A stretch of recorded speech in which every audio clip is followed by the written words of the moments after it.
আসসালামু আলাইকুম।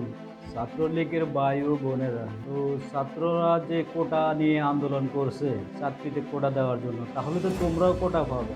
তাহলে তোমরা কেন ছাত্রদেরকে বাধা দিয়েছো? আর এখানে তো মুক্তিযোদ্ধারা আন্দোলন করা উচিত ছিল, কিন্তু মুক্তিযোদ্ধারা আন্দোলন করে নাই। তোমরা কেন আন্দোলন করছো?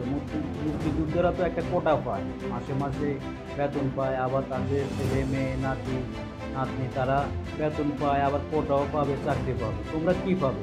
তবে তোমাদের উদ্দেশ্যে বলতেছি, ক্যাটাগরি বাদ দিয়ে সরকার থেকে তোমাদের একটা কার্ড, একটা বেতন, একটা চাকরির ব্যবস্থা করে নেওয়ার জন্য। খামাকা ছাত্র অন্য ছাত্রদের সাথে জলগা করার কোনো প্রয়োজনে নেই। ঠিক আছে? বাংলাদেশে আমরা প্রবাসীরা অনেক কষ্ট করে টাকা পাঠাই। আমাদের ছেলে মেয়েগুলো রাজনীতি করে মারা যাবে, সেটা আমরা কখনোই চাই না।